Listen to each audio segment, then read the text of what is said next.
This original WSRE presentation is made possible by viewers like you. Thank you. He is an actor, producer, writer, and speaker, Eric Stolhaske, on this edition of Conversations.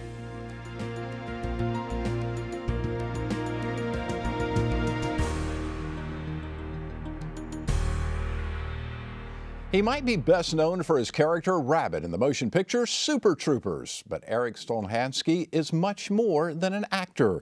In addition to being a writer and producer, he is an inspirational speaker, spreading the word about how overcoming challenges and disabilities can be beneficial.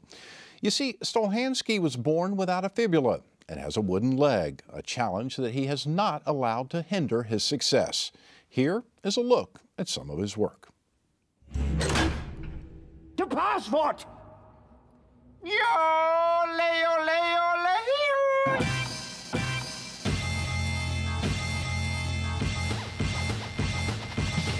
So much of my authority is derived from the power right here.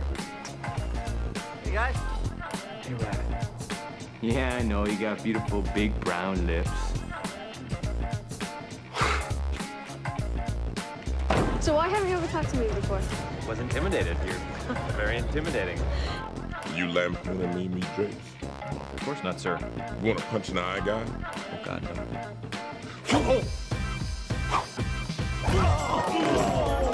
Is that Swedish, Sven? It's Norwegian. What's the difference? Culture, books, names, history, food. Okay. You're under arrest! What are the charges, officer? This is that moment. Moment that this was a speech in a movie. This would be shown up on the Humongatron to get the home team fans fired up. Hey, ladies. Hi, Todd. Say hi to the missus. All right, guys, come on. 1, 2, 3, go! We welcome Eric Stolhaske to Conversations. Thank you for joining us. Hey, thanks for having me. It's great. That's some funny stuff. That's some silly stuff. That's some silly stuff. Looks like you're just having a whole lot of fun on camera. We have a great time. Yeah. Tell me about, how did you first get in the entertainment industry? What was your road to entertainment, so to speak? Yeah, well, those 5 guys on a bicycle there, we all went to college together, and we formed a comedy group while we were at Colgate University. And we've been together since we were 18 years old. It's been a couple years now. Okay, what's the name of the comedy group? The comedy group is called Broken Lizard. Okay. Yeah, and so now we make feature films, and our sixth feature film is about to come out in April. Okay, and of course, a lot of people are aware of the Super Troopers franchise. So how did that come about? Super Troopers is our second film that we made, and Super Troopers 2 is the new film that's coming out. We're finally, after 15 years, making a sequel to it. And, you know, we used to drive around a lot in one car. We were a broke comedy group in New York City, and we would all get in, pile into one car to go to a show or a friend's wedding or something. And as we were driving along these highways, we'd see officers and realize that they had a lot of time to kill on their hands when they had long stretches of highway to patrol with nothing to do. So we imagined that they, to entertain themselves, we thought, what if they discovered playing games on speeders after they pulled them over? And that's where the original idea, the seat for Super Troopers, came about. Oh, wow. How long does it take you to sit down and come up with that? How long did it take you guys to write that? We probably wrote about 20 drafts of that script, so I'd say we spent a good 2 years kind of really polishing the scripts. Okay. And then after that, so then the game becomes, well, how do we turn this into a movie, right? Yeah, that's the hard part. Yeah, so how does that happen? Then you got to go try to find the money. Yeah. Well, that took another 2 years at least, probably trying to find that. You shop it around, and well, the first way that we made our first film was we made a movie called Puddle Cruiser before that, and we weren't established at that point, so we were just out of school and we wanted to make a film. And back in the 90s, there was a real renaissance of independent film that was happening, and the Sundance Film Festival was starting. And so we were watching this sort of renaissance happen, and Kevin Smith and Richard Rodriguez and Steven Soderbergh and these guys were making films that were fairly low budget, and then going to the Sundance Film Festival, and we saw that they could get them into movie theaters, and there's a real sort of appetite for it. So we had been a sketch comedy group in New York City for about 5 years, and we wanted to try to make that transition. And we wrote a script sort of based on our college experience that was sort of relatable at the time, mostly about a man who fell in love with a woman, and she had dated a guy who was on the rugby team, and the guy was insecure that he wasn't as tough as the guy on the rugby team, so he joins the rugby team to prove he's as tough as her, only to have to play this guy at the end of the game, and he gets beat up, but he shows that he really loves the woman, right? So that was our original story, and that was called Puddle Cruiser. And mostly sort of through credit cards and friends and family, we raised about $100,000 and scraped together about $100,000, made a very low budget movie. And we were fortunate to get into Sundance with that film back in 1997. And it never ended up in the movie theaters, but it showed that we sort of had the savvy to make a movie. Mm-hmm. And then we wrote this movie called Super Troopers, and we actually went out to Hollywood with the script, and everyone said, well, who's going to star in it? We like this, a very funny script, but who's going to direct it, who's going to act in it, and that. And we tried to explain to them that we wanted to be like Monty Python, where we were the guys that wanted to act and direct and that kind of stuff. They were like, oh, good luck. Don't let that door hit you on the way out. Nobody really wanted to invest in a bunch of unknown actors. Okay. So then we had to go back to our jobs, waiting tables and doing whatever we could to scrape by to make some money. And there was an investment banker in New York City who was retiring, and he was, 65 some years old, and he always had a dream of wanting to make a movie. And he didn't know how to break in, and we didn't know how to make money, so we were kind of a match made in heaven. We sent our script to this retired investment banker, and he thought it was funny, and he gave us $1 million to make the movie independently, which meant that we then had to go make it, film it, try to get into a film festival, and cross our fingers and desperately hope that a studio would buy it. So we got it past the first step. We got very lucky. We got into the Sundance Film Festival in 2000, and Fox Searchlight came to the screening, and they bought it the next morning, and it went into theaters in 2001. Okay. Was there ever a point in the process when you said, well, maybe we should just kind of sell this off and let some big star be in the movie and give up your dreams of it from an acting standpoint and just be the writers on it? Did you ever think about doing that? Sure. Yeah, when I believe it was Fox, if I can remember. I can't remember the exact studio, but they really wanted Ben Affleck to be in it. It was right after Good Will Hunting, and they wanted Ben Affleck and Matt Damon to be the leads in Super Troopers. And of course, at the time, we considered it because it was an opportunity to get the movie made. Right. But, we had gone to college, and we'd kind of given up our careers as doctors or lawyers, and this was many years later. So we were really invested sort of in our careers. At the time, we had made Puddle Cruiser, and we had put in many years afterwards. So it was our dream, but it was a real wrestle. Do we then have to go back to waiting tables and struggling to try to raise the money for years, or do we take this opportunity that's on the table? And, well, we went back to waiting tables. Okay. But it worked out pretty well for you. Yeah, here we are making a sequel, which is pretty exciting. Yeah. Why did it take so long to make the sequel? Well, it was a real combination of things. I would say mostly because the digital age. Super Troopers really was successful because we sold 5 million DVDs. Mm-hmm. We had a sort of a modest box office success with it, but we had sold 5 million DVDs, and it was a golden age of the DVD market. And with digital, that's kind of disappeared. So you used to be able to sort of have a career because it was pretty inexpensive to make a DVD, but then you could sell it at stores. Right. And when that disappeared, I think the studio kind of had to reevaluate, was there a market for small budget films anymore, because really their shelf life was on DVD. And I think a lot of musicians kind of struggle with that now because the digital era really has taken away their margins for profit, and you have to try to figure out how do you monetize something. And so then the studio kind of had to figure out how do you monetize a lower budget comedy. And really, studios mostly now are investing in sort of tentpole films, where they have the whole Marvel universe, where they have the superhero films or the children's animated movies. And the sort of smaller budget comedies have kind of gone by the wayside. So we actually had to turn to crowdfunding to make our sequel to Super Troopers. No kidding. Yeah. And we were very incredibly fortunate to have 54,000 supporters that made small contributions to help us put a budget together to make Super Troopers 2. Yeah, interesting. But so you very much have an audience out there for it. So is this something that you'll be able to continue on? I mean, and turn it into maybe another film after this? We don't want to have to turn to our fans again for money. We're so grateful that they helped us get this off the ground. But our hope is that we'll have an audience that will go see Super Troopers 2 in the theater. Right. So then we can prove to the studios that we do have an audience, and hopefully they'll see that we have an audience for the box office, and then we can jump into maybe Super Troopers 3. Yeah, okay. Well, that's where I was going. Might there be a 3 somewhere? Yeah, we're hoping, if we can have success in the box office, we're hoping we can keep going and making more. Yeah. Let's go back here for a second. Tell me about those early days as a comedy troupe around New York City. What were you guys doing? Boy, we were working hard to try to make money to pay rent. Also, we could do comedy on weekends for no pay. Okay. Really. We graduated college, went down to New York City, and just as like young 20, 21-year-olds were trying to navigate New York, there was a couple comedy. The challenge in New York doing sketch comedy, so we're a sketch comedy group where like Saturday Night Live or Monty Python, where there's a group of people, you write out the sketch, and then on weekends you kind of perform it, where really the trend in New York City at the time was just stand-up comedy, which is so simple. Like any club could just have a small stage and one microphone. Right, right. And we would have been way smarter if we had done that, because it's so much more easy to navigate that scene. But we had 5 guys, we had mermaid costumes and all sorts of different characters that we wanted to play, so you had to lug around costumes.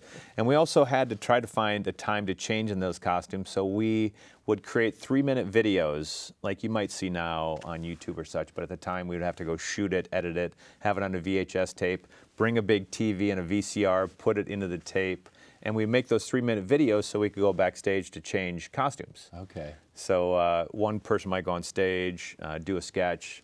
We'd have to go back and change costumes, throw in a 3-minute video. But those 3-minute videos were important because they taught us how to make movies. Right. And so we expanded those 3-minute videos into a half-an-hour movie, a short film, and then that was our first experience in how to make films that we translated, independent films.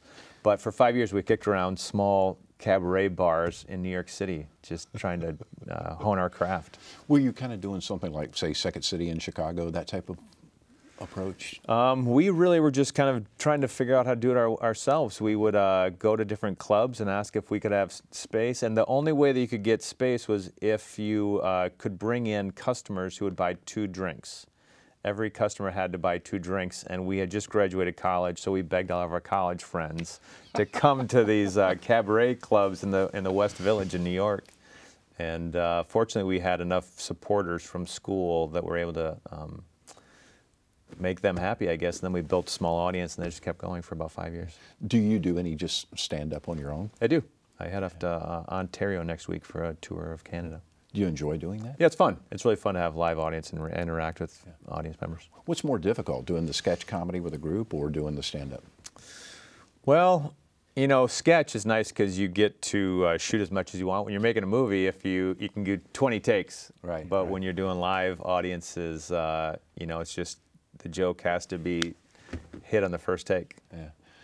What is the key to being a good comedian? Because, I mean, anybody thinks they can get up and tell a joke, but so few people are really good at it.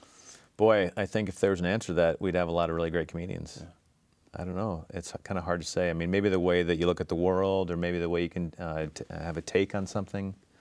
Yeah.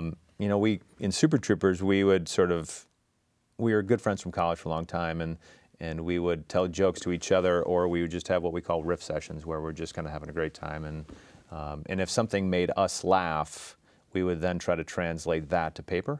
Mm-hmm. And so usually kind of the litmus test was if it made us laugh, we would write a joke or a scene around it. And then you're kind of putting it out into the ether and hoping that other people react to it. Mm. And so that was always our sort of litmus test to see if a joke worked. Yeah. Interesting. Let's talk a little bit about your career as a speaker. I mean, I mentioned in the intro that you have a disability that you're very vocal about and have overcome, and obviously had a great deal of success. Tell me more. Yeah, well, I was born without a fibula, and so I was raised on a wooden leg. You know, back in the day, fortunately, technology's gotten quite a bit better since then. So now it's sort of carbon graphite and silicone, and the technology advanced, but growing up it was made out of wood, which was a challenge. But yeah, I got into the film business, I guess a little insecure because, you know, you're on the big screen and, you know, you kind of get judged. And I didn't really ever want to tell anyone about it because I never wanted to get pigeonholed into certain roles. I would say maybe casting directors in Hollywood probably are a little short-sighted to think that I could play maybe an able-bodied person if they saw me as someone who had a disability. So I guess my intent was that I would try to build up a career, a body of work, and then let people know that I had a disability, so I wasn't just pigeonholed into only playing certain roles. And so after I think about 4 or 5 films, and then I had a stint on 6 Feet Under and Curb Your Enthusiasm, just to kind of prove that I didn't have to be seen as somebody who had a disability. Mm-hmm. I then decided that I would let people know about it, kind of come out about it, And then I've been going on a speaking circuit to universities and to corporations and talking about the idea of perseverance and overcoming adversity. And so, yeah, I've just been traveling around doing a lot of speaking and kind of just telling stories about how a kid with a wooden leg went on to make a movie called Super Troopers. Well, I know one of the things that you did, you were very open about. I guess was it P90X? Or? Yeah, P90X. Yeah. So you actually were doing your whole exercise routine in shorts. How did that come about? That was sort of my experience when I first came out, because I did the P90X really to get in shape for films. And I was in Los Angeles. I was at a gym. There's a little flyer on the wall that said, "Come be part of the hardest, physically, emotionally, mentally experience of your life." And extreme home videos didn't really exist at the time. It was sort of Jane Fonda or Richard Simmons. Right. This was about 10 years ago. And there's a company called Beachbody putting together this program called P90X, and it was extreme home video workouts. And I did the session to get in shape, and afterwards they said we're going to make these videos. And this guy, Tony, who's the main person on there, said, "Hey, I realized that in the test group you were doing this with the prosthetic. Would you do it in the video?" And at that moment, I realized that this would be the time I got called out for having the prosthetic. Like, they wanted me to do it in shorts, and I would be doing the workouts with shorts. And the purpose being that if somebody were to see it and they were feeling unmotivated and they saw that somebody's doing these difficult workouts with a prosthetic, it might help them get off the couch. And in my mind, I realized that I've been sort of hiding this my whole life, but this might be a great opportunity if somebody's struggling with diabetes or weight or something that could help them with their physical conditioning, that could help them with their health. I thought, wow, well, maybe I have a blessing. Maybe there is actually something that I was born with that could be used for good. And so that's kind of when I said, okay. At first, I was a little bit hesitant to do it because I didn't want to get pigeonholed in certain roles for acting. But then I realized that this could be something that could help people, and that's kind of when I came out about it. What kind of response have you gotten both from the professional community and the entertainment business as well as just from average, ordinary people on the street? A lot of thank yous. A lot of people said, wow, you know, that really kind of did help motivate me. You know, it's just a little thing that kind of helped motivate them a little bit more when they saw that, and it's pretty cool. Pretty cool. I know when I was reading about you getting ready for this interview, one of the things that you had mentioned somewhere along the way is when you were a youngster that someone came to your school who I believe, if I'm not mistaken, was a model, and she had a wooden leg, and that was inspirational for you. Tell me that story. Yeah, you know, I grew up in Minnesota where it's cold, and I always liked that because you got to wear long pants. Because for me, I wanted to fit in. You know, it's like being a teenager and you don't want to be made fun of and stuff like that, so I wanted to be like everybody else. And so I was always a little bit embarrassed for having a handicap, and I went to an Episcopalian high school, and we had speakers that would come in, and there's a woman that came in and spoke in my high school, and her name was Ivy, and she had lost her leg to cancer. And so it was Cancer Awareness Day, and she came and spoke. And she was up on stage, and she had a prosthetic, and she was still a model in New York City and had a full life and was able to have an exciting career. And that was a turning point for me in my life that made me realize that it's okay to have a prosthetic. You could still have a promising career in the entertainment business and be okay with it. And that gave me some hope and inspiration, and that made me think, you know, maybe one day if I'm successful, I could go back and do some speaking and travel around and talk to groups. Yeah. You also participated, I believe, in athletics. Is that correct? When you were I was a baseball player. I loved playing baseball. High school? Yeah. I did. Yeah, I loved it. Yeah, I was captain of my high school baseball team. I guess I was blessed with some athleticism. Yeah. Yeah, I got to college, you know, and went to a Division I school, and it was a little bit too much of a hurdle having a prosthetic to keep up with these guys in the Division I school. They were pretty athletic. Yeah. But then I got into acting, and things worked out well. Yeah. I guess my point being, though, early on, though, you really did not let that slow you down. Yeah, that's true. Yeah, yeah, I never wanted to get in my way, and I tried not to let it. Yeah. Shifting gears back over to the acting side of things, so what's on the horizon for you? Well, we got this Super Troopers 2 will be in theaters on April 20th, and that's pretty exciting. And that's going to really, like I mentioned, you know, if people go see it, we'll sort of determine our future. Yeah. So I'm really crossing my fingers that people will go see it in the theater, and then get some live shows, and hopefully parlay that into some more movies. Very good. Do you write a lot? Write all the time. Every day I try to write something, so I'm always trying to create some sort of TV show I'm currently working on. You know, you write shows and then you try to go sell them. And so I was a writer on all the 6 films that we've written, so I've made a lot of my career has been based on writing. Yeah. I'm always curious about writers, about what their process is. What's it like for you? Are you just inspired all of a sudden and you sit down and start writing, or is it business-like? Do you say, okay, at 1 o'clock I'm going to sit down and write for 3 hours? You know, there's a real combination in that. Like, you know, there'll be a moment when you're lying in bed and you get an idea and you pop up and you have to grab a piece of paper, and that's sort of in the subconscious mind when an idea pops up. But you do have to have that discipline that you learn when you write a paper. You know, I like to think of it, comparing it to like writing a paper in high school or college, where you have an idea, you have a thesis statement, and you have an outline where you have a beginning, a body, and a conclusion. And script writing is very formulaic. So you sort of have to have that discipline of really outlining it. But creativity, I mean, where that comes from is anyone's guess, right? So there's this combination of the subconscious and discipline that you have to learn from all those English classes that you get the red pen back in high school and college. Is script writing more difficult than just sitting down and, say, writing something, you know, an article for a magazine or trying to write a book? That's a good question. I think they both have their challenges. Like, I don't think I have an ounce of ability to sit down and do a newspaper article. Like, if I was forced to have to write 1,600 words for a newspaper article, you know, it's such a discipline. Yeah. I don't know if I have that ability, so I think that's probably harder for me. Yeah. Where did you get the ideas for your characters?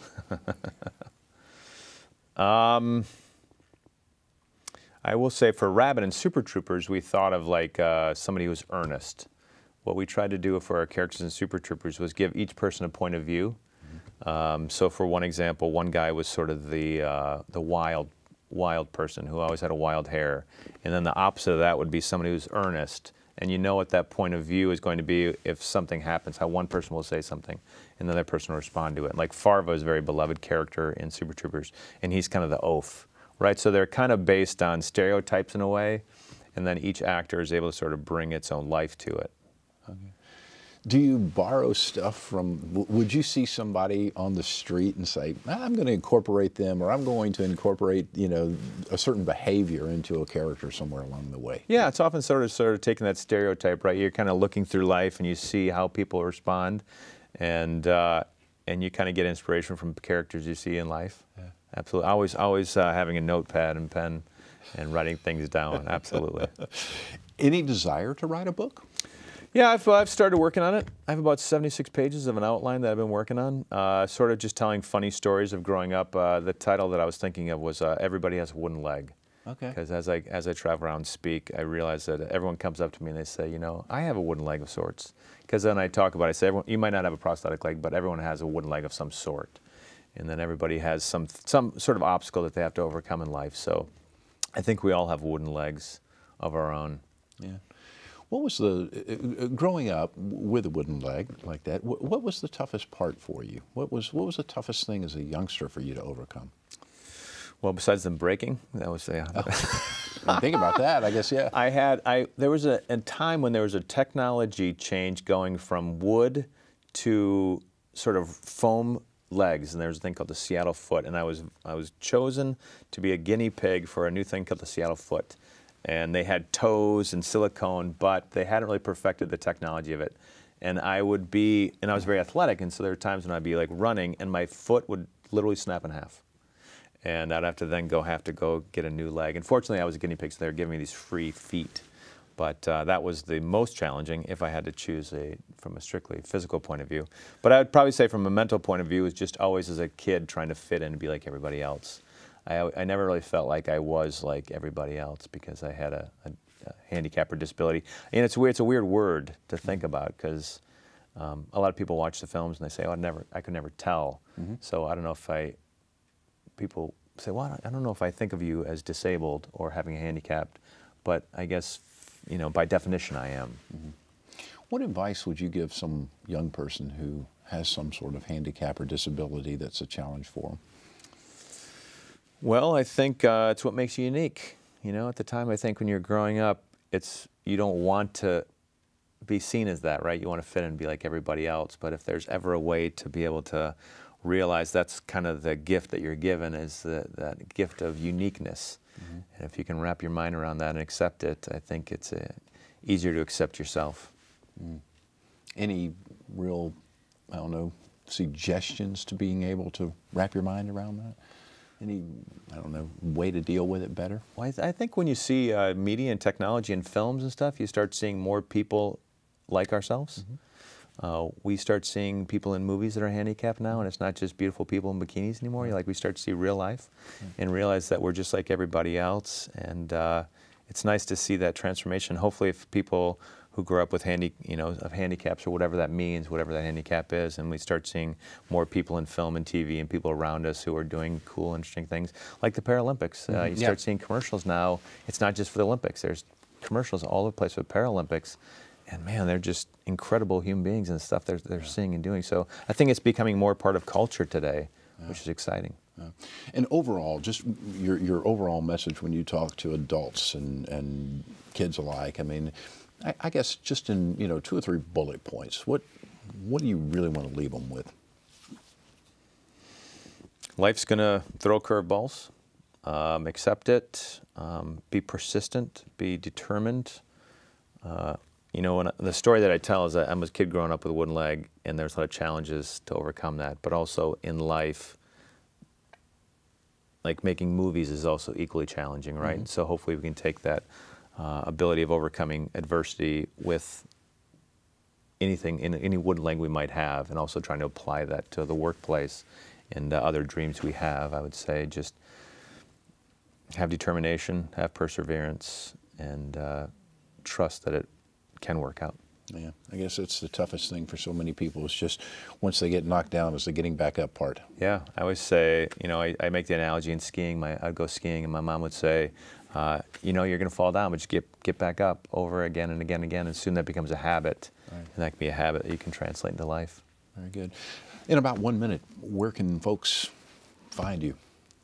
Well, I have social media presence. EricStolhansky.com is sort of where I do my booking for speaking, but also Facebook, Twitter, Instagram, and in theaters on April 20th. Hopefully, April 20th, they'll go see Super Troopers 2. Super Troopers 2. And now you also have is it the Broken Lizard website as well? Yep, Broken Lizard has social media presence as well. Yep, okay, absolutely. Very good. Eric, thanks a lot. Thanks, Jeff. Best of luck. Great talking to you. You bet. Appreciate it. Thank you so much.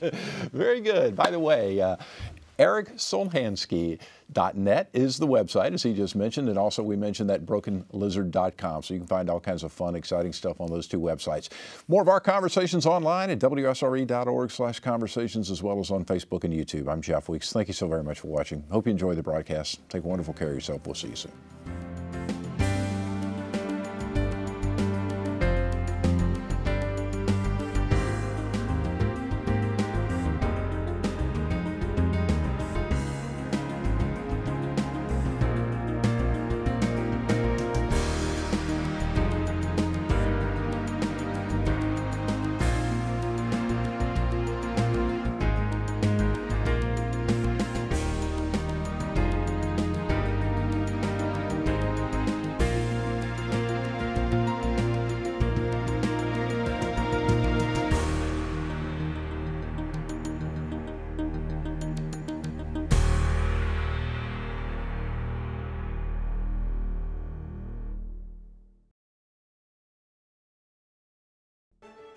Support for this program is provided in part by Gulf Power, a Southern company, and by viewers like you.